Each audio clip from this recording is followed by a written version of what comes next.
वो पतली वाली रख दो। मंगलम भगवान वीरो मंगलम गौतमोगणी मंगलम कुंद कुंदाद्यो जैन धर्मोस्तु मंगलम सर्वमंगल मांगल्यम सर्वकल्याणकारकम प्रधानम सर्वधर्मानां जैनम जयतु। जय बोलो श्री अनंतानंद परम सिद्ध भगवान की 1000 श्री चिंतामणि पार्श्वनाथ भगवान की 1000 श्री शांतिनाथ भगवान की परम पूजाचार्य श्री आदिसागर जी महाराज की परम पूजाचार्य श्री शांति सागर जी महाराज की परम पूज्य प्रथम गणनियारिका रत्न श्री 105 विजयमती माता जी की जैन धर्म की जय। जिनवानी माता की जय। परम पूज्य गणनियारिका 105 श्री विमल प्रभा माता जी की जय। आरिका संघ की जय। नमस्तुभ्यमुत्पाद्यात्मानमात्मनि स्वात्मनैव तथोद्भूत वृत्ते चिंत वृत्ते। 16 नंबर में ज्ञानावरण निर्हासान। ये ज्ञानावरण निर्हासान ज्ञानावरण निर्हासान नमस्ते अनंत चक्षुषे नमस्ते अनंत चक्षुषे दर्शनावरणोच्छेदान दर्शनावरणोच्छेदान नमस्ते विश्वदर्शिने नमस्ते विश्वदर्शिने ज्ञानावरण निर्हासान नमस्ते अनंत चक्षुषे दर्शनावरणोच्छेदान नमस्ते विश्वदर्शिने। ज्ञानावरण का निर्हास माने समूल उन्मूलन कर देने से। अब यहाँ डबल ना है ना, ये संधि का नियम है। नमस्ते शब्द था आगे तो न है किसमें तथा तथा न है, और ये था तवर्ग निर्हासात पंचमी भक्ति ना देवात देवाभ्याम देवेभ्य। निर्हासात माने निशेष अमूल निशेष अभाव कर देने से। ह्रास ह्रास माने अभाव। हाँ, ज्ञानावरण का समूल उन्मूलन कर देने से हे भगवान आप अनंत चक्षु से अनंत पदार्थ को देखने वाले अनंत चक्षुष कहलाते। माने अनंत ज्ञान हो गया। जब ज्ञान अनंत है तो फिर अनंत पदार्थ उनके आत्मा में झलकते हैं।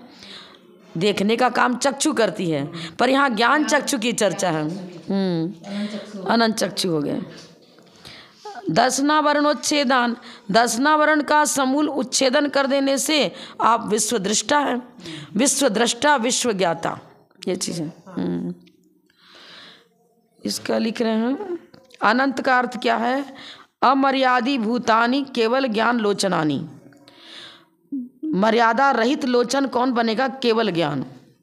अवधि ज्ञानी मर्यादित पदार्थ को जानता है, मना परे ज्ञान मर्यादित को ही जानता है, और मध्य ज्ञान शुद्ध ज्ञान तो अभिमुख और नियमित पदार्थ को ही जानते हैं। और अमर्यादित ज्ञान कौन सा है। केवल ज्ञान। तो इसलिए इसको ऐसा लिखा अनंत। अनंत का अर्थ अमर्यादित भूत। अनंत चक्षु से वैसे ही लेना पड़ेगा। ज्ञानावरण निर्हासात केवल ज्ञान, और ज्ञान फिर दर्शिने अनंत दर्शिने विश्वदर्शी। क्योंकि दर्शनावरणोच्छेदात विश्वदर्शिना दर्शनम आवरणोति। सामान्य अवलोकन को दर्शन कहते हैं। तो सामान्य हो या विशेष हो दोनों प्रकार से उनका ज्ञान कर्मों का नाश जाने से वो क्या हो गया। विश्व दृष्टा और विश्व ज्ञाता हो गए वो। ठीक है, सरल है, इसमें कोई खास बात। नमो दर्शन मोहग्ने छायिका मल दृष्टे नमश्चारित्र मोहग्ने विरागाय महुजसे।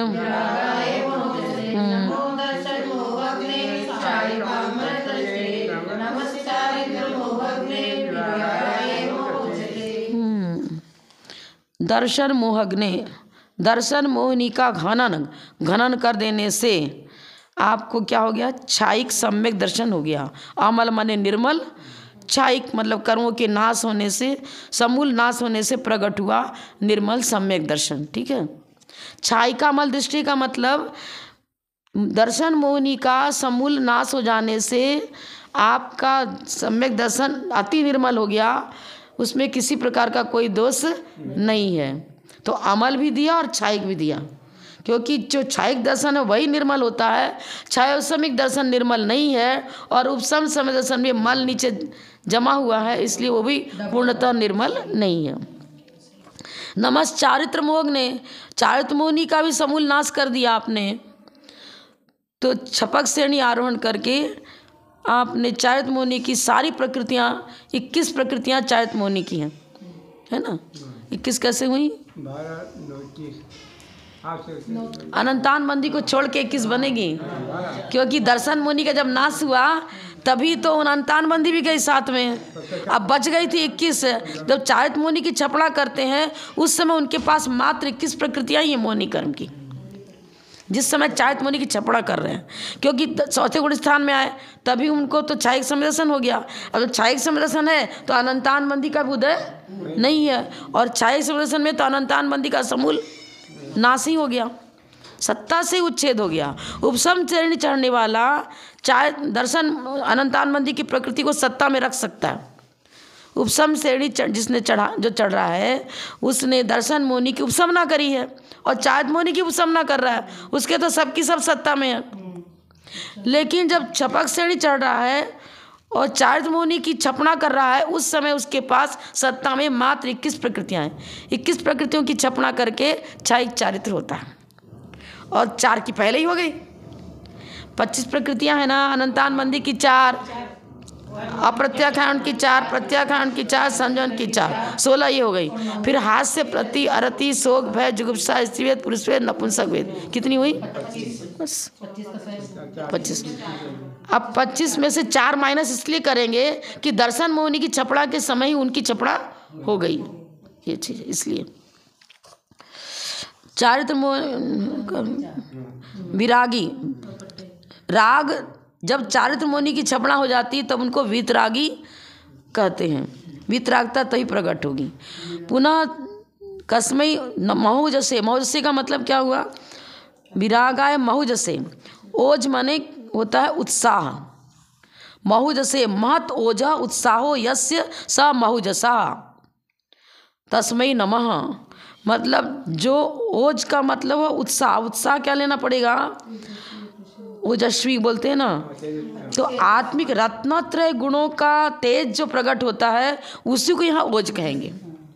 रत्नत्रय का जो महान तेज प्रकट हुआ निर्मल, और वो तेज इतना अधिक प्रभावशाली होता है कि उनकी आभा मंडल, वो पीछे क्या लगाते हो, भामंडल, भामंडल के रूप में नजर आता है।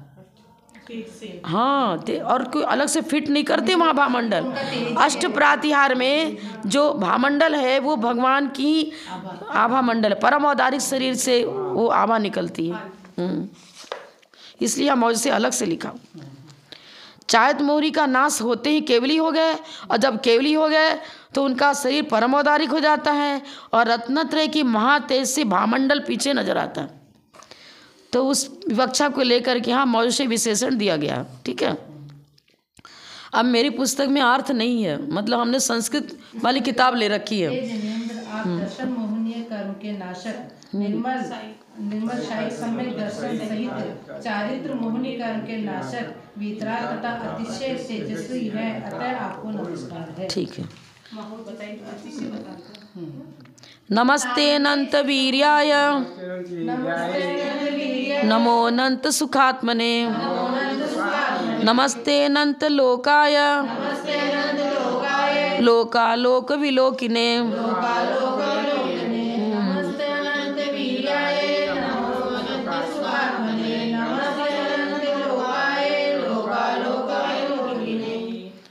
अब नमस्ते अनंत वीर्याय, आपका ज्ञान अनंत चतुष्टय हो गया ना, अनंत चतुष्टय में अनंत वीर्य भी शामिल है। अब अंतराय कर्म का भी समूल नाश हो गया, ज्ञान दर्शन मोहिनी और अंतराय। अंतराय कर्म के नाश से आपका वीर्य अनंत हुआ। अनंत किसे कहते? अगणितो, अगणित लोक प्रकाश उद्योतो यस्य स अनंत लोक। यहाँ नीचे दिया है ना, अनंत लोकाय। अब अनंत लोक, लोक तो एक ही है लोकाकाश, और अलोकाकाश मिला के आकाश एक ही द्रव्य संख्या में। आकाश तो अनंत होता नहीं है, लेकिन उनका ज्ञान इतना विस्तृत है कि यह कह रहे हैं कि एक लोकाकाश और एक अलोकाकाश नहीं, अनंत लोकाकाश और अनंत अलोकाकाश भी यदि उपस्थित हो जाए तो उनके ज्ञान में सब झलकेगा। तो ज्ञान का विस्तार बताने के लिए यहाँ बताया गया। वास्तव में लोक अनंत नहीं होता है, लेकिन उनका एरिया इतना बड़ा है कि और विस्तृत हो और विस्तृत हो, तो यदि अनंत लोक भी आ जाए कल्पना के रूप में मान लो, तो भी वो उतना उनका ज्ञान विस्तृत हो जाएगा। ये बता रहे लोका माने प्रकाश उद्योतः यस्य स अनंत लोकः, उनका ज्ञान इतना अधिक विस्तृत है कि अनंत लोक को भी प्रकाशित कर सकता है। इस प्रकार लोका लोक विलोकिनः तस्मै नमः, उनके लिए नमस्कार। नमस्ते नमो अनंत सुखात्मने, अब मोहिनी कर्म का नाश होने से सुख प्रकट होता है, अनंत सुख। लोका लोक विलोकिने, लोक और अलोक सबको एक साथ द्रव्य गुण पर्याय सहित जानते हैं, इसलिए लोका लोक विलोकिने लिखा। ठीक है। नमस्ते अनंत दानाय, नमस्ते अनंत लब्धे, नमस्ते अनंत भोगाय, नमो अनंतोपभोगिने।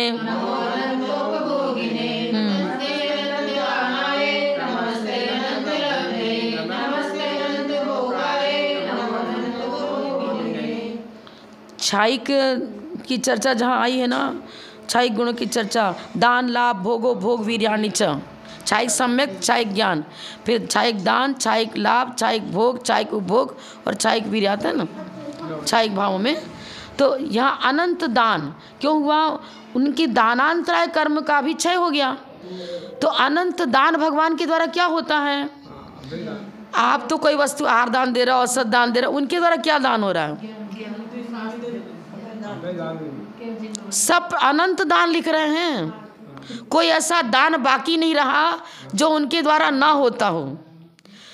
अब आपको औषधि तो बांट नहीं रहे हैं, लेकिन वहाँ समो शरण में जो बैठा है वहाँ उसको किसी प्रकार का रोग हो ही नहीं सकता। सब प्रकार के रोगों से भी मुक्ति मिल जाती है। गूंगा बोलने लगता है, बहरा सुनने लगता है, लंगड़ा चलने लगता है। अब भरत चक्रवर्ती के पुत्र गूंगे ही तो थे और समस्रण में उपस्थित होते ही बोलने लग गए। हाँ, इसलिए तो अनंत दान लिख रहे हैं। माने अभय दान, ज्ञान दान, औषध दान, जो भी कह लो आप, सब हो रहा है वहाँ। तो ये कुंद आचार्य जब समोशरण में वहाँ विदेश क्षेत्र गए तो वहाँ पर दिन रात अलग तरह से है, यहाँ पर अलग तरह से है। तो जब तक वहाँ रहे आहार नहीं किया, पर समोशरण भूख प्यास लगती नहीं। पहली बात, चाहे जितनी देर बैठे रहो भूख लगती नहीं है। और फिर मान लो समोशरण विघटित हुए होता है, लेकिन जब यहाँ सूर्योदय है भरत क्षेत्र में तो वहाँ पर नहीं है, तो कैसे आहार करें? नहीं कर सकते। उनकी जन्मभूमि के हिसाब से तो लेंगे ना। सामान्य भी जैसे धर्म के कार्य में बैठे रहते तो न भूख न प्यास। हाँ, नहीं लगती, सामान्य से भी नहीं लगती।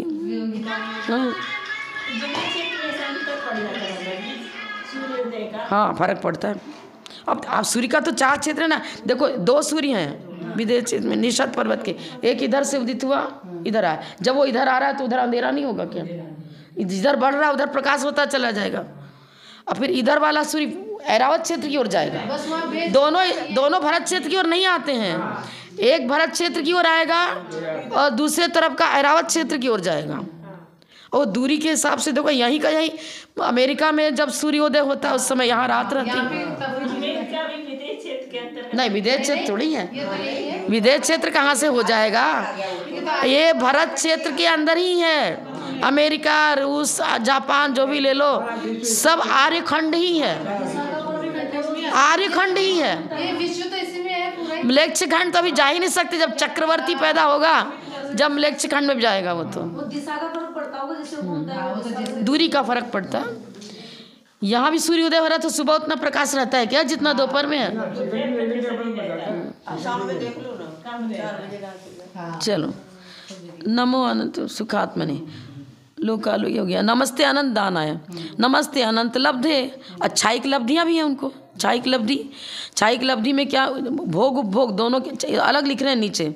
नमस्ते अनंत भोगाय, नमो अनंतो भोगने। छाइक लब्धि होने से भोगोपभोग की सामग्री भी वहाँ पर पर्याप्त है। वो भोग करते नहीं ना उपभोग का प्रयोग करते हैं। छत चमर भामंडल वहाँ उपस्थित हैं, पर उनसे तो वीतरागी है, उनका उससे कोई प्रयोजन नहीं है।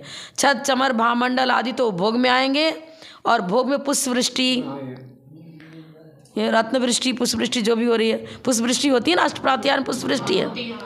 तो जो पुष्प बरस चुका वो दोबारा नहीं बरसता है, दूसरा बरसता है। हाँ, भोग हो गया। और छत चमर भामंडल वादी भाई, हाँ, तो इसलिए वो भोग में आता है। इसमें दिया है हाँ, गंधोदक वृष्टि, पुष्प वृष्टि, और न ज़्यादा ठंडा न ज़्यादा गर्मी, शीत मृदु सुगंध वृष्टि, सुगंधित पदार्थों की वृष्टि, सुगंध वायु चलती है ना, सुगंधित वायु, तो ये सब भोग में लिया है।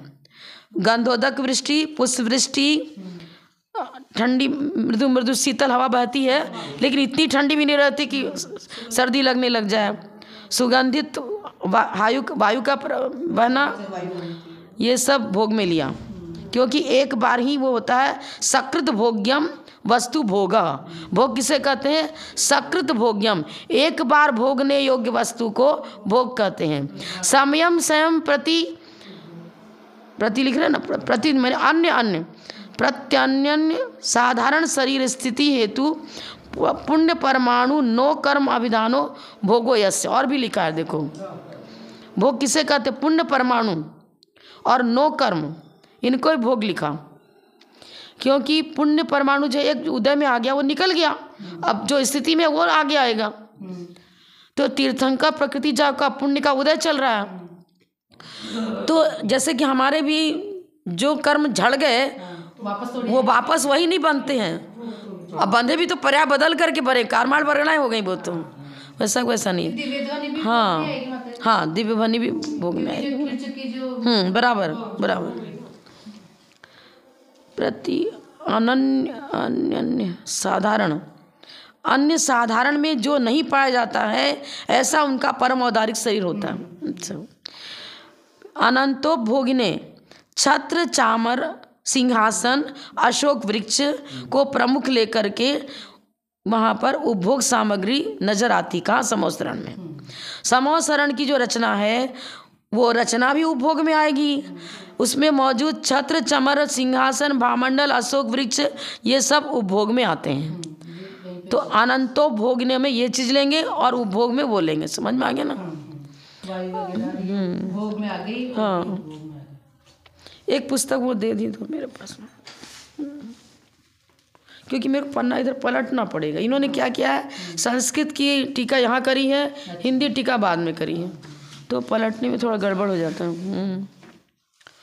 अब यहाँ कहाँ पढ़ रहे थे हम?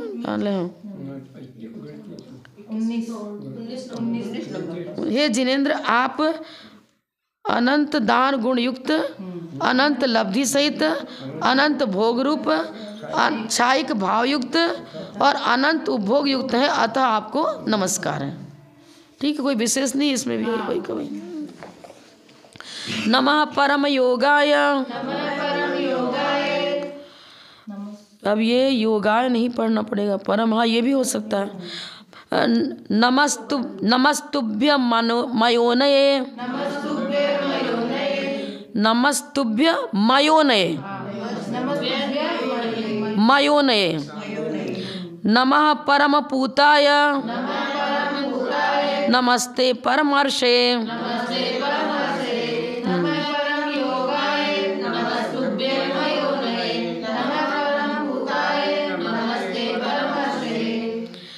नमः माने नमस्कार है। क्यों नमस्कार है? परम योगाय, आप परम योगी हैं, ध्यानी। केवल ज्ञानी जो हो गए उनका तो ध्यान परम इसलिए लिखा जाता है कि उनको चित्त विक्षेप होता ही नहीं है। हमारा तो चित्त विक्षेप होता है, अभी इधर गया उधर उपयोग गया उधर उपयोग गया। हाँ, वो मात्र आत्मानुभूति में रहते हैं। एकाग्र चिंता निरोध के लिए अब प्रयत्न करने की आवश्यकता नहीं है, एकाग्र चिंता निरोध स्थायी बन गया। यहाँ तो एक अंतर्मूर्त किसको होगा? जो छद्मस्थ जीव हैं उनके लिए एकाग्र चिंता निरोधो अंतर्मूर्त, एकाग्र चिंता निरोधो ध्यान मांतर मूर्तात, ध्यान मांतर मूर्तात, एक अंतर्मूर्त के लिए ही एकाग्र चिंता निरोध होता है। अब निरोध तो छद्मस्थ जीव कर रहा है, इनका तो निरोध स्थायी बन गया, इधर उधर चित्त जाता ही नहीं, मन उपयोग जाता ही नहीं है। लोक अलोक सब उनके ज्ञान में झलक रहा है, पर उनका उपयोग उधर नहीं जाता है। दर्पण की भांति देते हैं ना। दर्पण में जैसे कि दर्पण चाहता थोड़ी कि मैं मेरे हाथी झलकना चाहिए, अमुक वस्तु झलकनी चाहिए, ऐसा कुछ है ही नहीं। तो ये तो जड़ है आपको। लेकिन वो लोग का लोग सब एक साथ झलक गया, आप क्यूरियोसिटी नहीं रही। कोई क्यूरियोसिटी हो कि हमको ये देखना है, जानने की जिज्ञासा हो, तब तो हाँ यही नहीं, वैसी बात है। परम ध्यानी, केवल ज्ञानी को ही परम ध्यानी कहेंगे। परम योगा है, परम योग को धारण करने वाले आप। और क्या लिखा इन्होंने, आयो ने पुनः जन्म नहीं होता, किसी भी माता की योनि में अब पुनः आपको प्रवेश नहीं करना है। पुनर्जन्म ना होने से परम योनि। परम पूताया 84 लाख योनियों से रहित हो गए। पूताया माने पवित्र, कर्म मल कलंक से रहित। कलंकित करने वाला, चित्त भूमि को कलंकित करने वाला, आत्मा को मलिन करने वाला घातिया कर्म है। उसका नाम ही है घातिया। अघातिया कर्म कलंक नहीं है, बस साहचर्य है वहाँ पर, शरीर है चूंकि, तो इसलिए आयु भी है, सभी है, नाम कर्म भी है सभी। इसलिए परम पूत हो गए। परमर्षे, केवल ज्ञान रिद्धि से सहित होने से आपको परमर्षि कहते हैं। रिद्धियाँ 64 होती हैं, पर परम रिद्धि सब मात्र केवल ज्ञान के साथ लगेगा। रिद्धियाँ तो 64 है। अवधि ज्ञान भी एक रिद्धि है, मनपरे ज्ञान भी एक रिद्धि है, चारण रिद्धि आदि आज कई रिद्धियाँ हैं। पर वो रिद्धियाँ समय समय पर काम करती हैं, हर समय कार्यान्वित नहीं होती। चारण रिद्धि वाले हर समय चलते ही रहते क्या आकाश में, नहीं। केवल ज्ञान होने के बाद तो रेगुलर विदाउट ब्रेक, एक समय का ब्रेक नहीं लगेगा कि अब चाहे तो केवल ज्ञान से देख ले और फिर बंद कर लिया आँख तो नहीं देखे, ऐसा है क्या? वहाँ नियंत्र इंद्री का प्रयोग ही नहीं है। और अवधि ज्ञान मनपरे ज्ञान में इंद्री का प्रयोग नहीं है, पर वो मूर्त पदार्थ को देखते हैं और वो भी उपयोग लगाने पर देखते हैं। उपयोग लगाएंगे तो मनपरे ज्ञान अपना कार्य करेगा, उपयोग लगाएंगे तो अवधि ज्ञान अपना कार्य करेगा। यहाँ उपयोग लगाने की आवश्यकता ही नहीं है, यहाँ तो अनवरत विदाउट ब्रेक हमेशा लोक अलोक सब उसके ज्ञान में झलकते ही रहते हैं। इसलिए केवल ज्ञान परम रिद्धि है। परमश्चासौ ऋषि परमर्षे, केवल ज्ञान रिद्धि सहित परमर्षिणः, जो केवल ज्ञान रिद्धि को प्राप्त हो चुके हैं उन्हीं को परम ऋषि कहेंगे। परम ऋषि, परमर्षि लिखा ना, परमर्षि। नमः परम पूताय नमस्ते परमर्षि। क्या लिख रही हैं? हे जिनेन्द्र, आप परम ध्यानी 84 लाख योनियों से रहित होने से योनि रहित, योनि अयोनि रूप परम पवित्र था परमर्षि रूप है, अतः आपको नमस्कार है। ठीक, बहुत एक एक विशेषण का अलग अलग अर्थ है। नमः परम विद्याय, नमः परम मतच्छिदे, नमः परम मतच्छिदे, नमः परम तत्वाय, नमस्ते परमात्मने,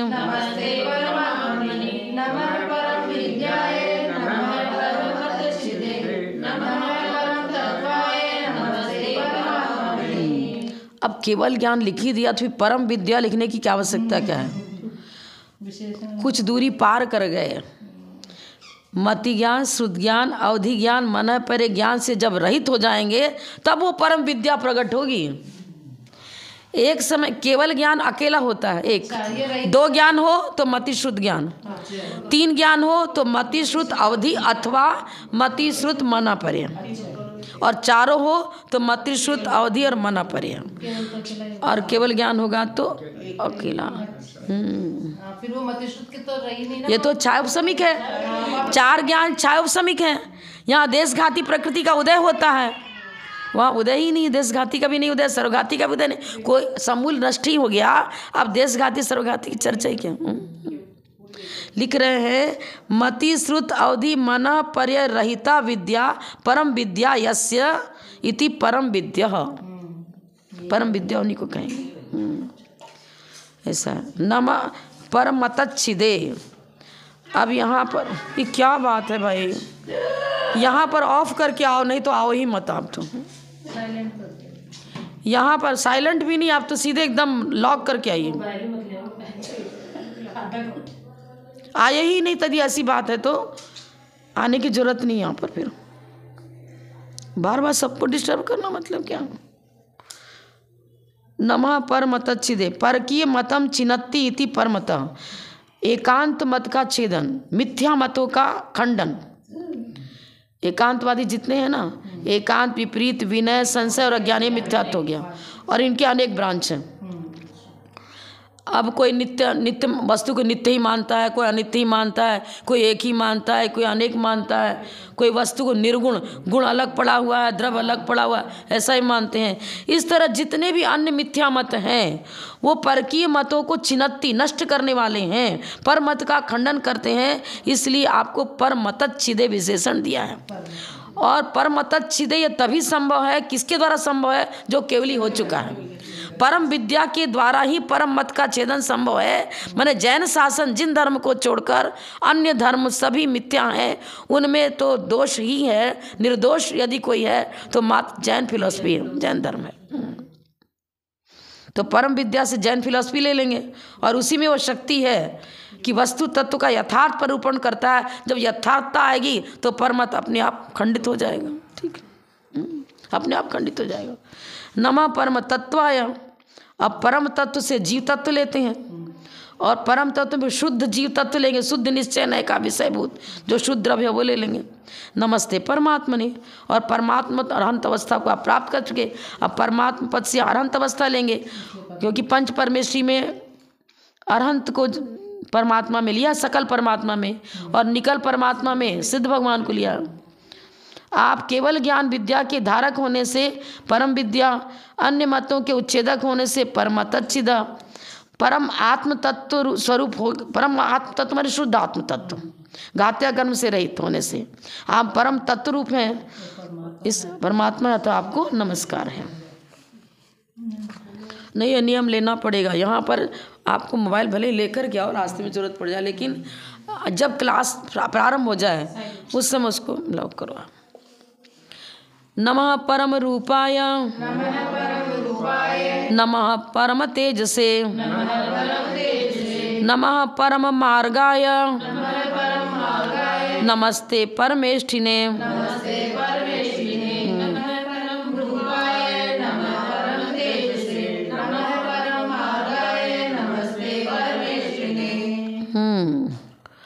अब ये लिख रहे हैं परम रूपाय। अब परम रूपाय तीर्थंकर का जैसा रूप होता है वैसा रूप अन्य का सामान्य से भी नहीं होता। जन्म के समय ही उनका रूप लावण इतना अधिक होता है कि सौधर्म इंद्र जो है ना 1000 नेत्र बना करके भी देखता है फिर भी तृप्त। पर यहाँ अभी परम रूप विशेषण प्राप्त नहीं हुआ उनको। अभी केवल ज्ञान होने के बाद परम रूपाय हरिहर हिरण्य गर्भ आदि नाम असुलभम, विष्णु ब्रह्मा महेश आदि जो बोलते हैं ये उनको ही परमात्मा बताते हैं अन्य लोग, लेकिन उनका रूप लावण्य और वैसा नहीं है जैसा तीर्थंकर का होता है। ये परम औदारिक शरीर है। करोड़ों सूर्य एक साथ उदित हो तो भी वह तारे की तरह उसकी रोशनी नजर आएगी इस परम औदारिक शरीर के आगे। करोड़ों अरबों असंख्यात सूर्य भी उदित हो जाए एक साथ, हो जाए होता नहीं है लेकिन हो जाए तो भी परम औदारिक शरीर की कांति इतनी ज़्यादा होती है कि वो कांति अन्य की कांति तारों की तरह डिम डिम डिम डिम करेगी, फीके दिखेगी।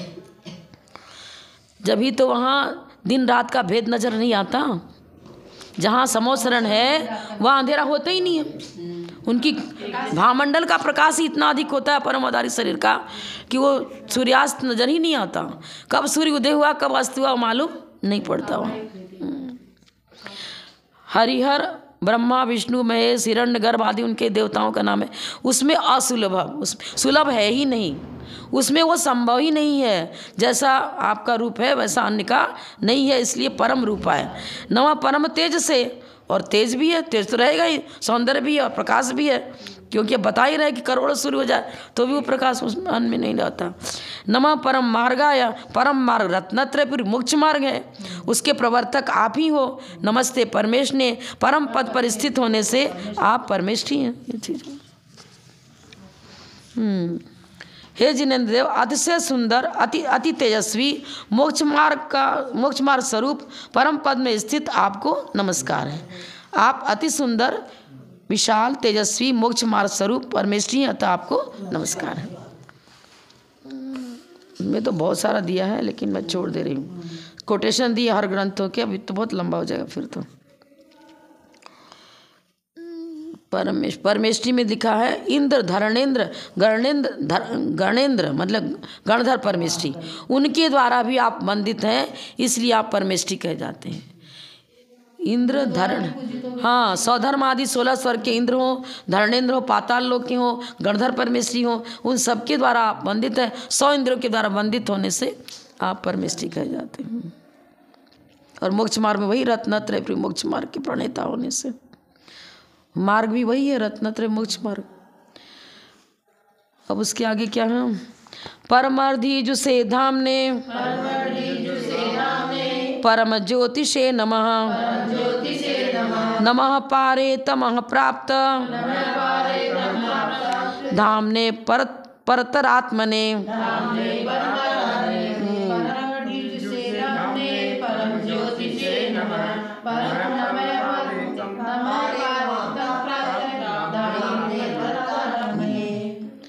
अब परमर्धि जुषे, इसका करेंगे परमम भेयुषे इति परमर्धि जुषे।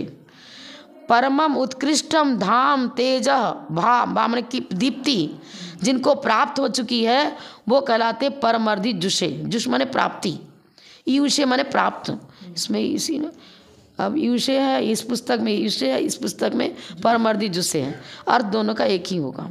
सर्वोत्कृष्ट रिद्धि से युक्त अर्थात सर्वोत्कृष्ट रिद्धि को प्राप्त हो जाने से आपका तेज परम हो गया, इसलिए परम उत्कृष्ट धाम के धारी हो गए, तेज के धारी हो गए। फिर परम ज्योति से, अब देखो ये सब पर्यायवाची, जलज कमल नीरज बोलते हैं। अब इनको तो नाम से नाम है ना, वो जितने भी नाम, हाँ, कुछ पर्यायवाची भी हो सकते हैं, कुछ नहीं भी हो सकते हैं, लेकिन व्युत्पत्ति अर्थ तो अलग ही अलग निकल रहा है ना।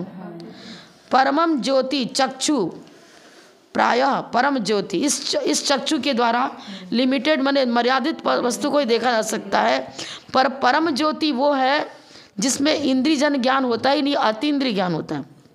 तो आपका ज्ञान अतीन्द्रिय है, तो इसलिए आप परम चक्षु मतलब केवल ज्ञान चक्षु हो गया सीधे सीधे, ऐसा सोमदेव स्वामी ने कहा है। और क्या लिख रहे हैं ये? तमसा, और तम दूसरा तम कौन है? पापांधकार। पापांधकार को आपने दूर कर दिया। नमः पारे तमः प्राप्त, तम माने अंधकार, अंधकार को पार कर चुके, माने अब अंधकार रहा ही नहीं। जैसे सूर्यास्त तो अंधकार हुआ और रात्रि का अंत हुआ, प्रकाश हुआ, तो मोहांधकार रूपी रात्रि समझ लो, जब वो अस्ताचल को चली गई। ये तो अस्ताचल बार बार उदित होता है, नहीं भक्तामर में है ना, नास्तम कदाच तु प्यास न राहु गम्य, ये वाला। एक नित्योदयम दलित मोह महांधकार, नित्योदयम दलित मोह महांधकारम, ये लेना पड़ेगा। हाँ, पाप रूपी अंधकार को पार कर गए और प्राप्त क्या किया? परम धाम, परम तेज को प्राप्त हुए। पारे तम प्राप्त धामना, ये लिखा है इन्होंने। परम ज्योति स्वरूप ऐसा है आप। अब इसमें देखो क्या लिख रहा है। हे जिनेंद्र, आप सर्वोत्कृष्ट रिद्धि युक्त मोक्ष के अधिवासी अति तेजस्वी परम ज्योति स्वरूप अज्ञान रूप अंधकार से मुक्त तेज पुंज तथा आत्म स्वरूप है, इसलिए आपको नमस्कार। मिलता जुलता अर्थ है, कोई ऐसा नहीं। नमः क्षीण कलंकाय क्षीण बंध नमोस्तुते नमस्ते क्षीण मोहाय क्षीण दोषाय ते नमः।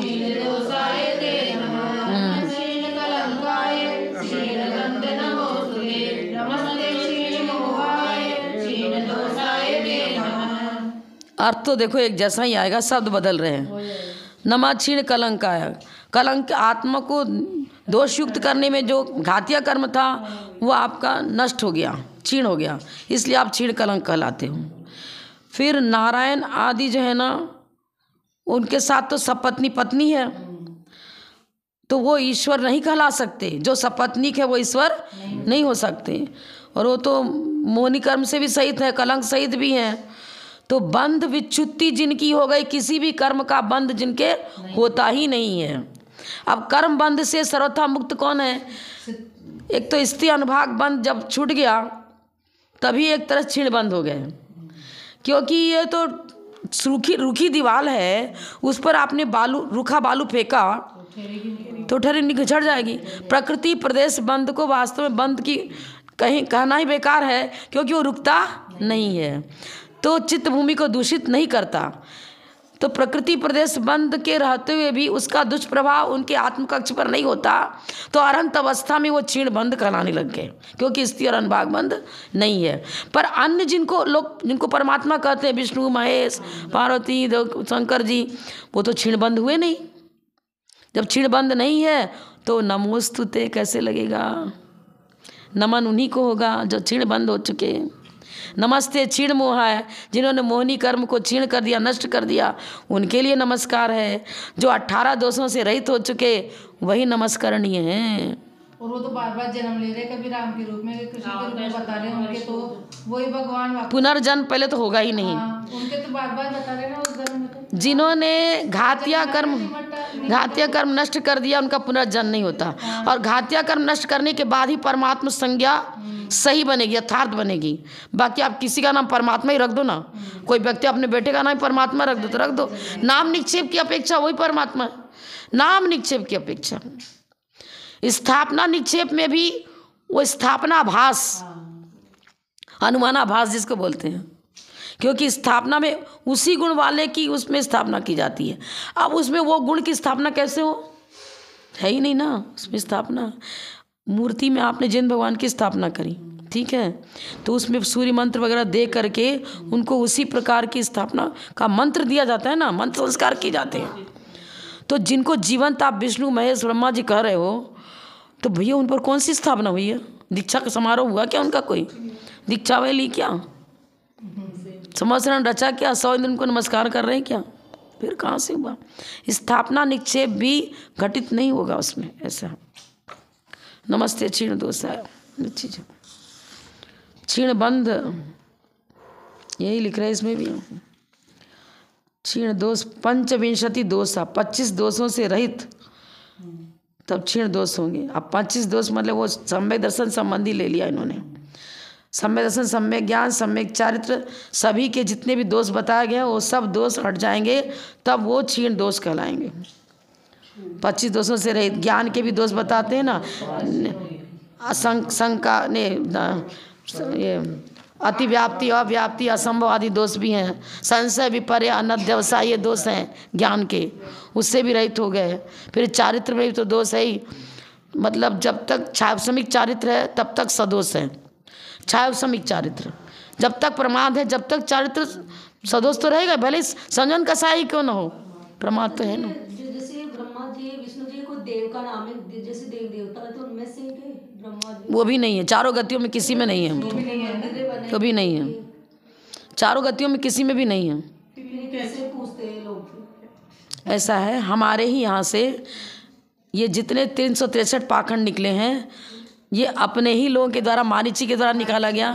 फिर एक और थे पार्श्वनाथ भगवान के ज़माने के, वो मस्करी पूर्ण, उसने निकाल दिया। अब ये कपोल कल्पित है सारी चीज़ें। मस्करी तो मोमडन धर्म चला है, मस्करी के नाम से। हाँ, मिथ्या चला दिया, मुसलमान धर्म चला, पर मिथ्या मत ही तो हुआ ना वो भी, क्योंकि वो देख रहे हैं कि मैं जैन साधु, मेरे निमित्त से तो भगवान बोले नहीं, और ये पाखंडी जो अनमतावलंबी था गौतम, उसके निमित्त से बोल दिए, तो फिर उनको घृणा हो गई, मतलब जो भी हो गया होगा, उनका मन, श्रद्धा हट गई उनकी और निकल गए, और उल्टा ये जो कहेंगे उसका उल्टा करूँगा। हर चीज़ उल्टी चलती है, उल्टी पद्धति पाखंड अनेक प्रकार के हैं। सग्रंथारम हिंसा नाम, रत्नकर्ण श्रावकाचार्य पढ़ चुके। सग्रंथारम हिंसा नाम, संसारावर्तवर्ती नाम। पाखंड है, सब पाखंड कपोल कल्पित होते हैं। डिग्गी में कल्याण जी का मंदिर, वो आदिनाथ भगवान की प्रतिमा थी पहले, वो जैन समाज नष्ट होने के बाद कल्याण कई जगह एक शंकराचार्य हुए थे तमिलनाडु में, उन्होंने सारे मंदिर, जैन मंदिरों को विध्वस्त कर दिया। और यदि आपने कह दिया कि मैं जैन हूँ, तो उनका ग्रुप निकलता था एक घोड़े पर सवार होकर के। आपने कहा जैन, गला वहीं का वहीं काट दिया, तुरंत मार देंगे, अभी नेमिनाथ जी अब कितने जैनी लोगों ने डर करके कह दिया हम जैन नहीं मुदलियार हैं। अब वो डर के प्राण रक्षा के लिए कह दिया। उनके संस्कार जैन के ही थे। जब हम लोग तमिलनाडु में गए तो प्रवचन में आते थे, फिर माता जी ने पूछा आप जैन नहीं है मुदलियार हैं, फिर आपका कैसे लगा हुआ इधर? तो बोले हमारे पूर्वज जैन ही थे। हम बोले हम लोग पानी छान कर पीते हैं, रात्रि भोजन नहीं करते हैं। फिर ऐसे मुदलियार क्यों बोलते हो अपने को? फिर उन्होंने सब बताया, प्राण बचाने के लिए सिर्फ ऐसा कर दिया। बहुत आतंक किया था। शंकराचार्य का जीवन परिचय इतिहास में देते हैं, इस कोर्स की किताबों में देते हैं, लेकिन वो बहुत। और नैनार का अर्थ यही बताते हैं, नैनार जैन, जो नैनार का अर्थ हुआ जैन, जैन धर्मावलंबी, और मुदलियार माने वैष्णव धर्मावलंबी। अब न एनम अस्य स नैनार, एन माने पाप, जो पाप का काम नहीं करते हैं वो नैनार। जैसे यहाँ आप तुम जैन हो गए कि क्या समझते नहीं, तुम क्या बोलते हम नहीं समझते। वो जैन शब्द बोलोगे तो समझ नहीं पाएंगे बहुत सारे लोग। आप नैनार बोलो तो हाँ समझ जाएंगे कि दिगंबर धर्म वाले नैनार। हम लोग जैन बोलते हैं, वो जैन शब्द की जगह पर नैनार शब्द का प्रयोग करते हैं। न एनम, पाप नहीं करते हैं वो जैनार। जैसे अभी कोई मंदिर जाता है, अपन को पता है भाई पहले जैन मंदिर था, अब हम उसमें जाके फिर उसमें जैसे नमस्कार पहले के हिसाब से करते हैं, कैसे? आगम तो कह रहा है जैसे हम बता रहे वैसे चलो। नहीं जाना चाहिए। श्रद्धा हमारी उधर नहीं होनी चाहिए, श्रद्धा उधर नहीं जानी चाहिए। चलो नमः सुगते तुभ्यम शोभनाम गतिमीयुषे नमस्ते तीन्द्रिय ज्ञान सुखाया तीन्द्रियात्मने।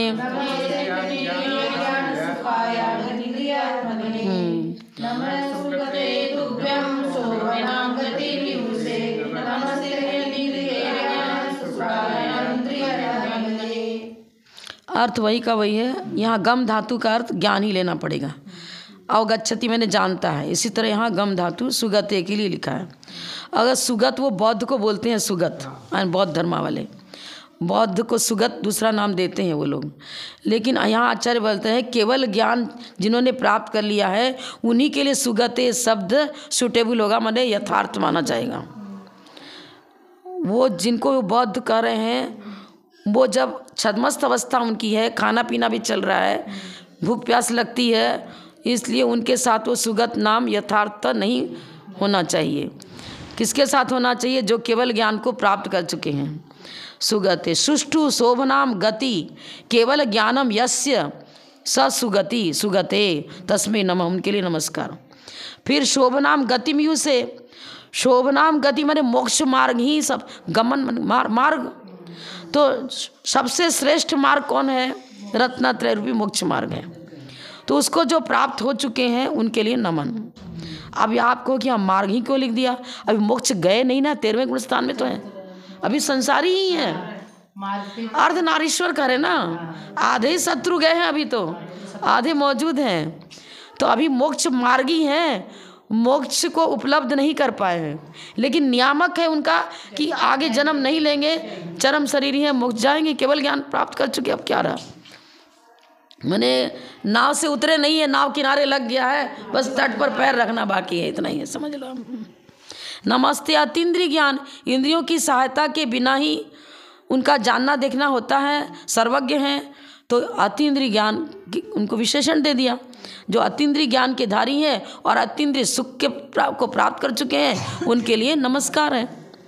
अतीन्द्रिय आत्मा ने आत्मा के द्वारा ही जानना देखना होता है। आत्मोत्थ ज्ञान है, आत्मोत्थ ज्ञान है, अतीन्द्रिय ज्ञान है, अतीन्द्रिय सुख है। इस तरह के ऐसे भगवान आपके लिए नमस्कार है।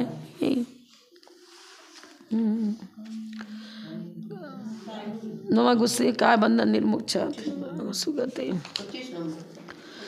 हे जिनेन्द्र, आप मुक्ति रूप शुभ गति को प्राप्त प्रशस्त सिद्ध गति मोक्ष अतीन्द्रिय ज्ञान सिद्ध गति को प्राप्त लिख दिया, मतलब प्राप्त होने वाले हैं। अतीन्द्रिय ज्ञान सुख के धारक और अतीन्द्रिय आत्म स्वरूप है, इससे आपको नमस्कार है। प्रशस्त लगा दिए ना आगे, प्रशस्त सिद्ध गति को प्राप्त करते हैं। अतिंद्रिय सुख से माने वो अव्यवहार से। ये भगवान, ये पुस्तक में आधे शब्द तो छिप जाते हैं अंदर, बाइंडिंग इसके से वो पंच करके बाइंडिंग करी ना, इसलिए छिप रहा है उसके शब्द, पलटना पड़ता है इसको। अनंत ज्ञान, अनंत सुख में और अव्यवहार सुख में 2500 बार अंतर बता दी। बार बार उसी प्रश्न को क्यों करते हो? काय बंधन हो गया, अतीन्द्रिय तो है ही। काय बंधन अनंत अवस्था में अतीन्द्रिय नहीं है क्या? तो फिर बस फिर काय बंधन निर्मोक्षाद काय नमोस्तुते, नमस्तुभ्य मयोगाय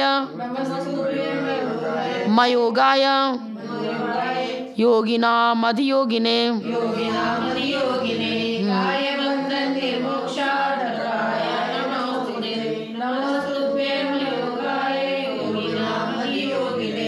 अब काय बंधन औदारिक शरीर, परम औदारिक शरीर है, पर शरीर तो है ना, सब शरीर ही है। फिर आपने काय बंधन निर्मोक्षाद और अकायाय लिख दिया, तो फिर कैसे लेना अरहंत अवस्था? ये लिख रहे हैं औदारिक, वैक्रिक, आहारक, तेजस और कार्माण, ये 5 शरीर होते हैं।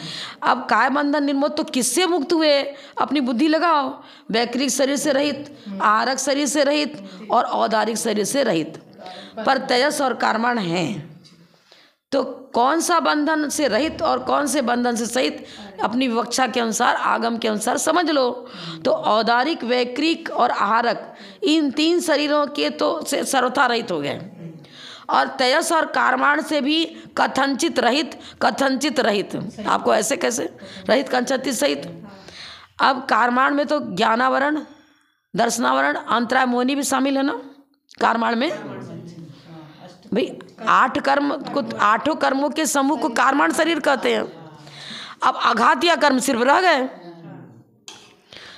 जैसे कि देशव्रती बोलते हैं, तो एक देश संयम तो है ना, सर्वथा असंयम तो है नहीं 5 गुण स्थान में। अब ऐसे विवक्षा हम ले सकते हैं, मतलब न्याय पद्धति से, कि कार्माण शरीर से सहित भी हैं, किसी अपेक्षा सहित भी हैं और किसी अपेक्षा से रहित भी हैं।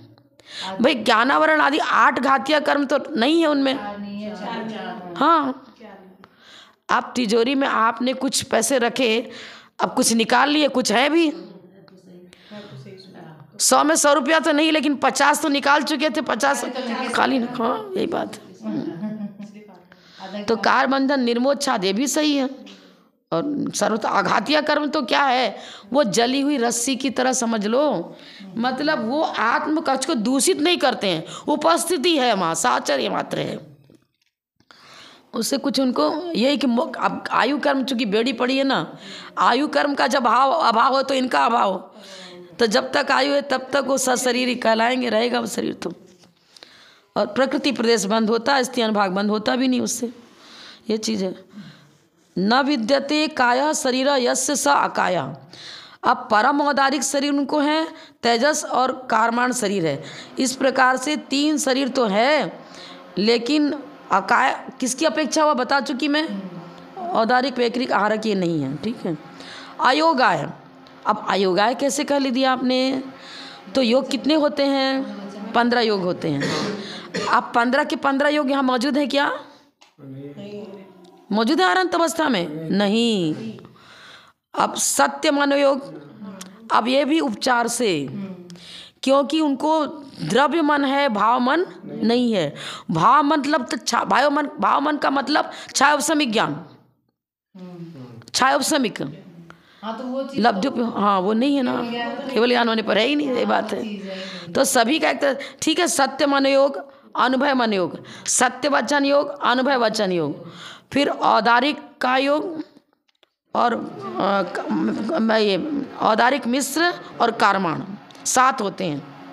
7 योग होते हैं अरहंत अवस्था में, पर ये सब के सब एक तरह से उपचार से ही हैं। इनके कारण से यदि स्थिति और अनुभाग बंद होता रहता तो ये हमारे लिए घातक बनते, है ही नहीं घातक। जो शरीर संसार बंधन का कारण बनता है उसी को तो सचमुच में काय कहेंगे। जो संसार बंधन का कारण ही नहीं है वो काय कैसे रहा? लिख रहे हैं परम औदारिक शरीर उनको हो जाता है, तो वो तो परम औदारिक शरीर के बाद पुनर्जन्म होगा नहीं। तो बंधन कैसे रहा? जली हुई रस्सी से बांध सकते क्या? पर रस्सी तो रस्सी कहेंगे, रस्सी है, जली है तो क्या है, तो रस्सी। इसी प्रकार हाँ समझ लो। हाँ, और तेजस तो उनका विशेष है ही, परमोदारी शरीर हो गया। कारमान शरीर में हमने बता ही दिया कि घातिया कर्म से रहित हो गए। योग है तो 15 के 15 योग है नहीं। मृषा योग मतलब असत्य मन योग, और असत्य वचन योग ये भी नहीं है, और आहारक से होने वाला आहारक का योग वो भी नहीं है। ये गणित लगाते हैं बहुत लंबा हो जाएगा। पुनः योगी नाम महामुनि नाम अधियोगी। अब योगी नाम क्यों लिखा? तो योगियों के भी अधिपति महायोगी। ऐसा श्लोक में क्या दे रहे हैं? योगी नाम अधियोगी ने, योगियों के भी अधिष्ठाता, माने उनसे भी अधिक ऊपर चढ़े हुए। जिसको बोलते हैं ना गुड बेटर बेस्ट। तो योगी को मान लो गुड में ले लिया, अरे बेटर में भी ले लिया, लेकिन उनसे भी अधिक बेस्ट। हाँ, आपसे बढ़कर योग साधना अन्य योगियों की नहीं देखी जाती है, इसलिए आप योगियों के भी अधिपति हो गए, अधियोगी हो गए। योगी नाम अधियोगी ने। काय हो गया? ठीक है। आप वेद रहित, ये बना काय बंधन, ये हे जिनेंद्र, आप शरीर रूप बंधन से छूट जाने से अशरीर मन वचन काय रूप योगों से रहित तथा योगियों के प्रमुख हैं, अतः आपको नमस्कार।